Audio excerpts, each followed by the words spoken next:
strong drink, and eat not any unclean thing. I'll skip down more. It's talking about Samson. So this angel was telling her, you're going to bear a son. It said, then the woman came and told her husband, saying, a man of the Most High came unto me, and his countenance was like the countenance of an angel of the Most High. Come on now. She's talking about what you just said right now. Angel. So first it said an angel came onto her and started talking to her, and then as you read down, she starts telling her husband, the woman came and told her husband, a man of God came unto me, and his countenance was like the countenance of an angel of the Most High, very terrible. At that time, he was very charitable because he's giving her good news. When an angel came to Ezra, he was breaking down. What he was seeing. He was being mean. There's times where the angels are just like that one time where when the angels appeared and whooped that dude's ass. Man, I wish I knew the scripture, man. Damn. Oh, so we did that trick? No. See, that was Jacob. Oh, you mean when he called upon for fire? No, I don't know. That was Elisha. You see, I wish I could remember that, man, but I'll get it back. But anyways, the angels come and talk to you. You might not even know he's an angel. At this point in history, well, we were more spiritual back then. Right now, we're not spiritual. Right now, if somebody would come up to you and you'll be dismissing them, you'd be like, hey, don't talk to me about it. You know how rude people are? Even in this small little town, people are rude, man. How do you know you weren't talking to an angel at that time? I forget that scripture, it's 13:2. And when you get in that, this is Ezekiel 32:9. I'm going to reread it again. I will also vex the hearts of many people when I shall bring thy destruction among the nations, into the countries which thou hast not known. So they're gonna vex the people to see the chariots, and then people that live far away, they're gonna be like, they're gonna hear about it. They're gonna be like, man, that's crazy. Of course, it's crazy. You call it crazy. You call crazy what you don't understand, and you don't understand a whole lot. Hey, man, if you're a man of the Lord, you get wisdom, knowledge, and understanding. All you got to do is pray for it and fast. This is Hebrews 13:2. Be not forgetful to entertain strangers, for thereby some have entertained angels unawares.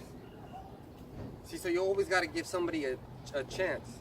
Hey, it's very hard to be a man of the Lord. It's hard. It's not for the proud. It's not for the rich. It's not for the mighty men. It's for the elect, really. Now it's for those meek of heart. Like Moses, he was a rich man, but he gave it all away to suffer with his fellow man, with the other Israelites.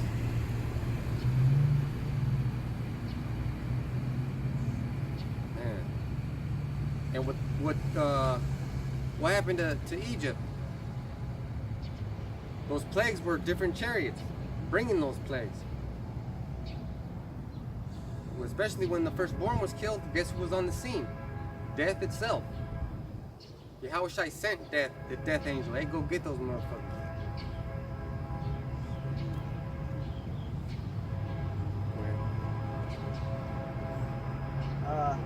This is to prove that the whirlwind, that was a chariot. This is Jeremiah 4:13. Behold, he shall come up as clouds, and his chariot shall be as a whirlwind. Damn. His horses are swifter than eagles. Oh, Woe unto us, for we are spoiled. his horses are swifter than eagles. Now that's poetic speaking right there. Because those two animals represent something. The horse is pretty fast. It's powerful. That's already fast. Yeah, and if you have in my old martial art, there was a saying. Something like you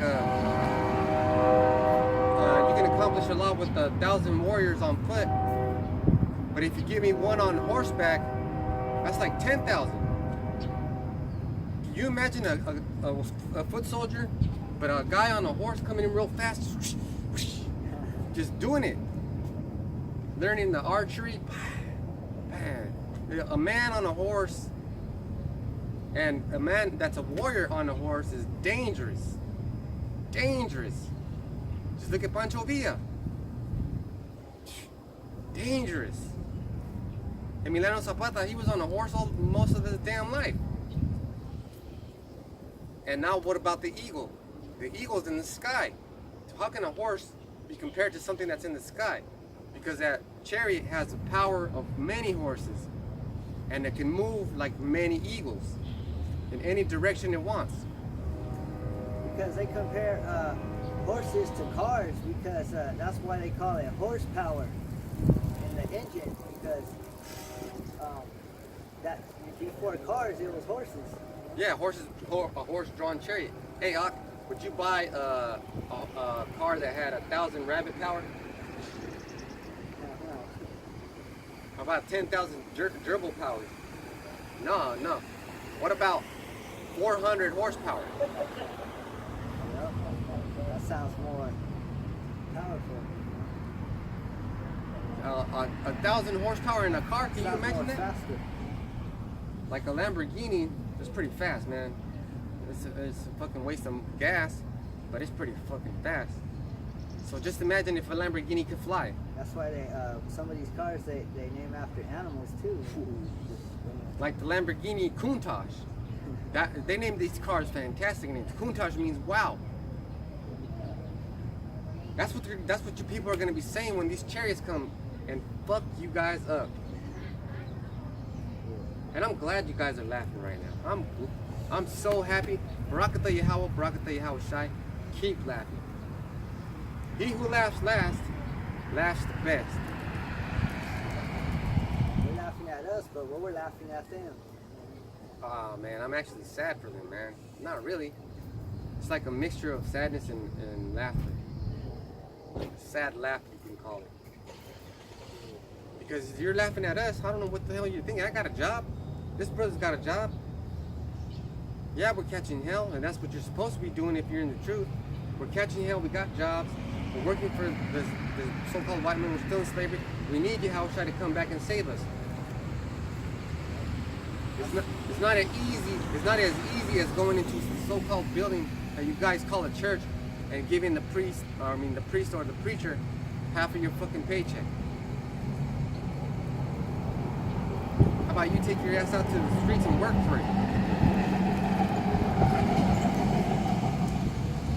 And paying tithes is okay, I guess, if you're paying tithes for the right reason. But you got to take into consideration. And these churches, that's all they're asking you for. That's all they care about. They tell you, give us 10% of your monthly earnings. We're already catching hell. We're in the negative. That 10% that you're asking for from these churches, we already owe it to somebody. We're paying bills on top of bills, man. We can't afford to pay no damn tithes like that. And then you bring out a $10 bill and they're like, is that all you got? Oh, you know what? When I was in the Catholic Church, I used to pay tithes into the basket, and I used to get sometimes I feel like, man, this is too much. Like I give a $5, and and they look at me and say, "You changed from the basket."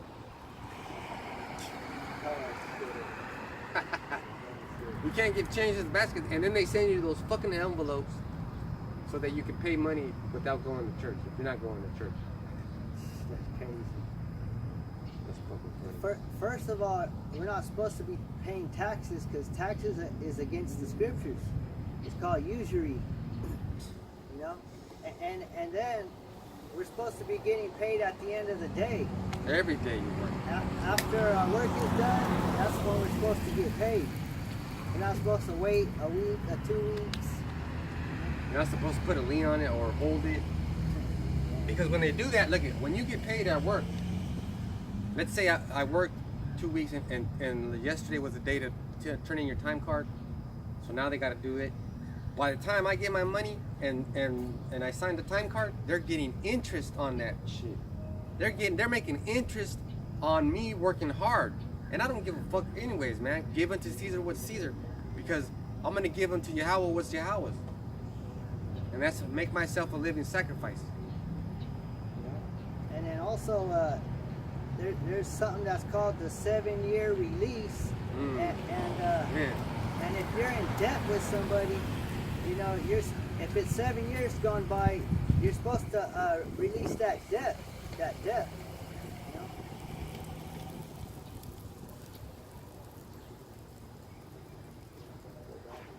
Keep reading. Let me go back to Ezekiel 1 and 6. Back to the chariots. And it said they had the likeness of a man. And everyone had 4 faces, and everyone had 4 wings. So 4 faces meaning they had 4 different directions. They could look in every direction. Yeah, 4 different actions. And the 4 wings, they had, like, say you had a wingman, like a wing over here and a wing over here.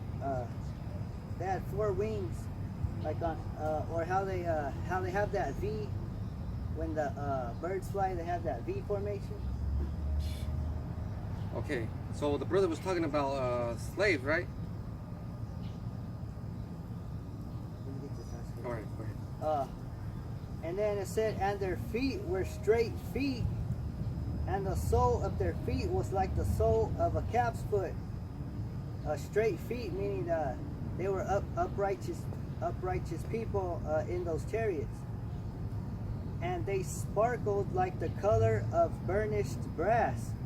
That's how you know that in those chariots are dark colored Negroes, man. You know? Hey, and when we get our spiritual bodies back, we're going to be dark skinned again. We're going to have melanin, more melanin than we do now. So the brother Amawan was talking about slavery, and he quoted a scripture, and I got the scripture real quick. This is Exodus 21 and verse 2. If thou buy an Hebrew servant 6 years, he shall serve, and in the 7th he shall go out free for nothing. Yep. So if you have a debt for 7 years and you can't pay it somehow, you're supposed to get that debt wiped out. You know? And then as the 7 years is coming up, you can't think wickedly and be like, you know what, his 7 years is coming up. I'm gonna try to make them, you know, work more. Try to, you know. And that's why Jacob was so mad at Laban, his father-in-law, because he worked his fucking 7 years for his woman Rachel, but he got the chubby girl instead. I think her name was Leah. Hey, I love chubby girls, man. But Jacob was pissed off because he worked. He made a deal. He made a deal, and when you make a deal with the man of the word is you know. But then at the same time, Laban was right. He was like, it's not our custom to give the youngest before the oldest. So he got both of them, but he had to work like 14 years for both his wives. And then he worked for the cattle. Man, so he should have let him go, but he didn't. Keep going. All right, let me get this because to prove that that back in the ancient world, there was UFOs back then too. This is Ecclesiastes 1:9.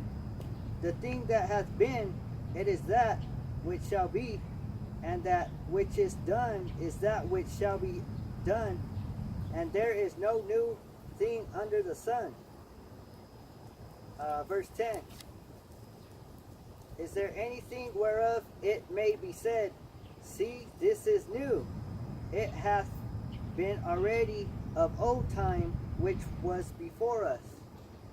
And the only new thing is that the woman surpasses the man. So there ain't no new thing. Flying objects, that's not a new thing. Because back then they had visions. The prophets had visions of those flying objects. And what a vision means is that he literally saw it. Yep, described it and everything in detail. You know. But you people like to get into semantics in so many fucking crooked ways. You see, he said a vision. What the fuck does vision mean? It means to see, Yep. to acknowledge it with your focal, with your vision. That would be like if I wanted to be if it was April Fool's, right, and I was back in the world, I'd be like, I see a vision of me calling in, right? So Yeah. that's kind of funny, but I wasn't trying to be funny. You know, I was just letting you know that's what you would do. But if you're a serious man, and the only way you could explain something is with the words that you know, you say, I had a vision. I had a moment where I saw something I couldn't believe coming out of the sky, blocking the sun, destroying things left and right. But Esau, the white man, he tries to hide the truth and tell you that there's green things, green aliens inside those UFOs. So he makes it entertaining. And he's just trying to lie to you to get you scared. And really, that's why I was scared when I first seen those chariots after I started coming into the truth, because I didn't know that there was Israelites in there, not green men. And let me tell you something about what Edom does. Edom has these cybernetic animatronic things. He makes those things look like the green men that you see on TV. This is an older picture. Oh man, put it up there, man. Put it up there. This is a older picture too, and you can see that there's a man. They wrote a man. There's an Israelite in there. Inside that UFO. I can imagine the look on you guys' filthy faces. Man, that's gonna be amazing. I mean, it's gonna be scary because we're scarcely gonna be saved, but the amazing part about it is that we're actually getting saved. It's actually gonna happen, man. We're actually gonna get saved by these chariots that Yahweh Hashem Yahushai is sending for us. That's what I'm looking forward to. That's my hope and salvation. Yahushai Mashiach is gonna send help to get me the hell out of here. Me and this brother and our families and the 1/3. Hey, man. I don't even care about what I'm gonna get. Okay, I can't think about that right now. What I do care about and think about and constantly and meditating on is getting saved. Getting saved up out of here, man. Oh man, and then me and the brother checked out that movie, what's it called? Upgrade? Upgrade? Man. Hey, Esau has got this, he's got big plans for you fucking devils out there. And I'm talking about you other Edomites. He's gonna make you get that chip so you can be super soldiers for him. Yeah. Because on that movie, he got paralyzed, and then this guy wanted to put a chip in him, you know. Okay, it looked like the devil, huh? Yep, it looked like the devil. He had blue eyes. Keep talking about that chip. So he wanted to put that chip in him, and at first he didn't want to do it, But after he did it, then that chip started taking over his mind. You know, he started hearing that voice in his mind, and then it started controlling his body. He didn't even. It got to a point where he couldn't even control his body anymore. Oh yeah, and at the end of that movie, it goes into transhumanism. AI took over that body, and it's no longer that dude. It's the stem. So this is a favorite. This is a classic right here. Thanks to GMS, the apostles of GMS, for hooking us up with this. This is Revelation 13 and 15. And he had power to give life unto the image of the beast, that the image of the beast should both speak and cause that as many as would not worship the image of the beast should be killed. And he caused it all, both small and great, rich and poor, free and bond, to receive a mark in their right hand or in their foreheads or in the back of their necks, like that movie.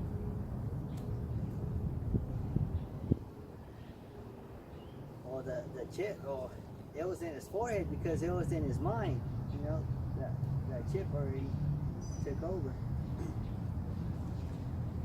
Man, that sounds like a pretty horrible thing. Pretty bad, man.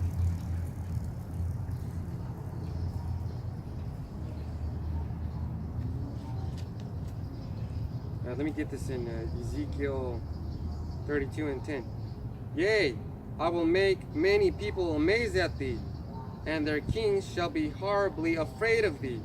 Salakia. And their kings shall be horribly afraid for thee, when I shall brandish my sword before them, and the sword is those chariots, the clouds, and they shall tremble at every moment, every man for his own life, in the day of thy fall. That's gonna be something fantastic. Whenever you got it, whenever you're ready. Alright, this is Luke 21 and 27. And then shall they see the Son of Man coming in a cloud with power and great glory. So he'll be coming in a cloud. Does that mean he's going to be sitting on the cloud? You're going to see him sitting on a cloud? You know? No, he's going to be coming in a chariot, because he makes the clouds his chariots. And this is a poetic justice too, because he's coming in the clouds, and a cloud is something you can't touch. You can't touch a cloud.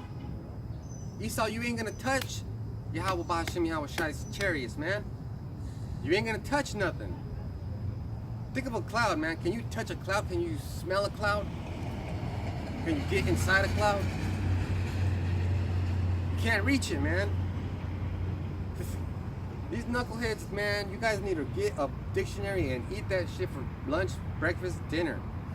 Because you don't understand the scriptures, man. Let the brothers up here tell you the scriptures. Watch the GMS videos, man. We might not look like high people or whatever, but we know the scriptures, you know. Hey, and that makes us up there. That puts us up there. That puts us on top of most. Man, we're the elite, really. We're the real elite. Because we might not be rich, but our spirits are rich, you know. And we might not even be able to talk correctly or say stuff grammatically in a grammatic fashion. But you know what?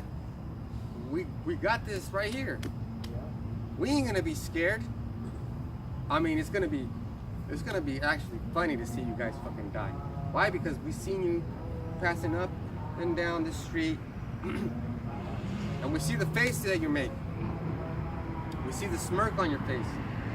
We see you laughing. We see you pointing. We're gonna laugh and point at you when you're bleeding out. Just like how those prophets, how they had visions, we're having visions right now of seeing everything, how it's going to go down. As we're reading the scriptures. It says, and they shall see the Son of Man coming in a cloud with power and great glory. And when these things begin to come to pass, then look up and lift up your heads, for your redemption draweth nigh. That's what's gonna be what's up, man. He said look up, so, you know. So that's where he's coming from. Because your redemption draweth nigh. How are you going to be saved? You know? And let's do a little critical thinking. If we look up and we had power in our eyes to see past the clouds, we would eventually see the moon and the darkness of space. That's what the scriptures are talking about. Look up. Because they're coming from the heavens. Because in that terrible day after the tribulation, we're going to have to be looking up because we want to be saved. We're going to be like, where is Yahushua? But he's coming, man. Don't worry about it. He's coming.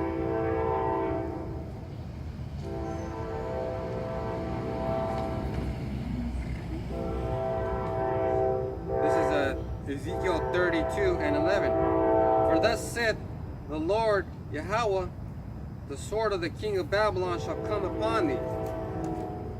So we're going to face tribulation with these government officials. They're going to try to put us in captivity again, send us to concentration camps, separate us from our families, and kill us. And then they're going to try to make you take the chip. They're going to try to make me take it. And I'm going to tell them, you know where you can put that chip? You can put it where the sun don't shine.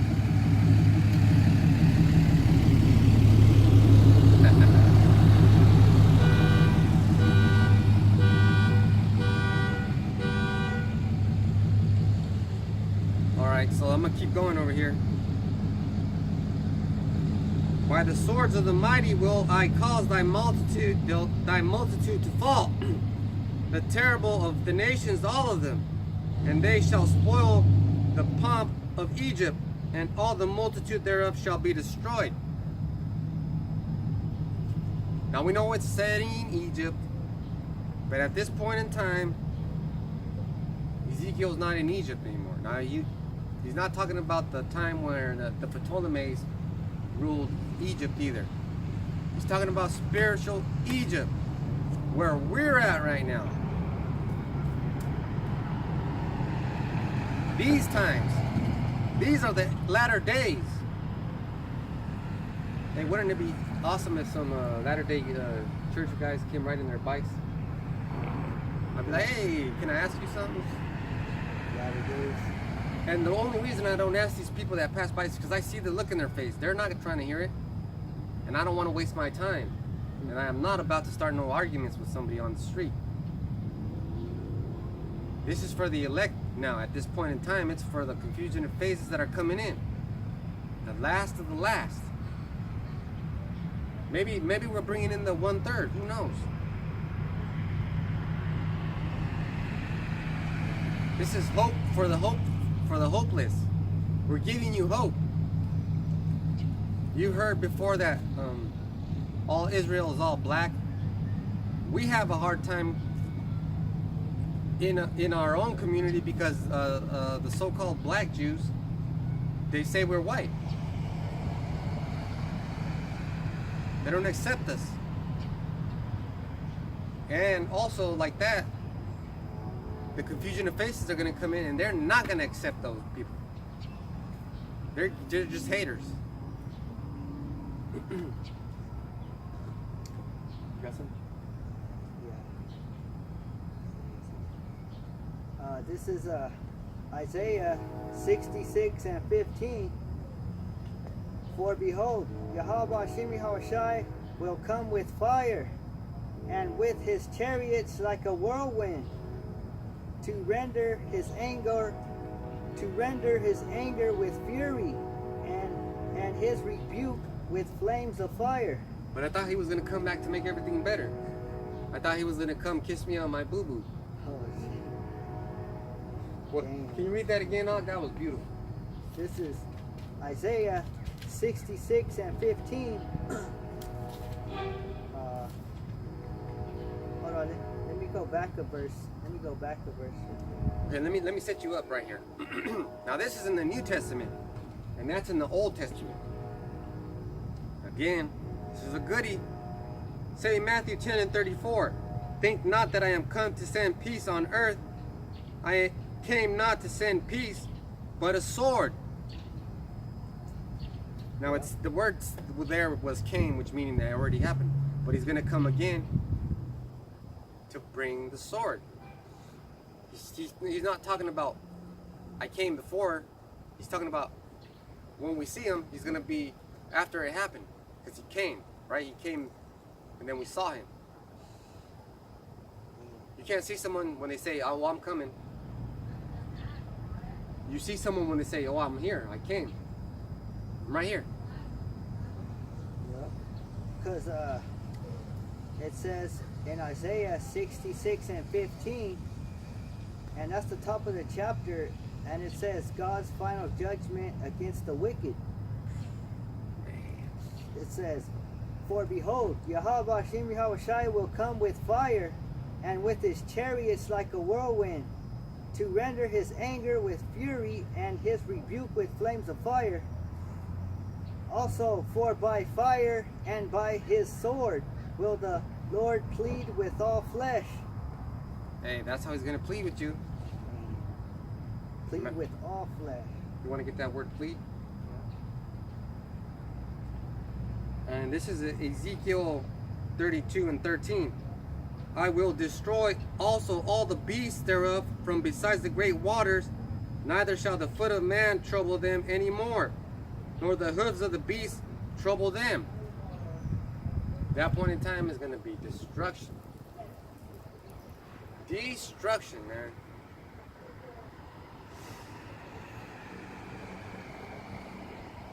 If you think about what the white man did ever since 1492 until the present day, and you count all the wars he's had, and I'm talking about all of them, man. Use your brain power. Vietnam, Korea, World War II, Hiroshima, Nagasaki, what he did to us from 1492 till right now. You know how many deaths that is? But this day is going to be the worst day.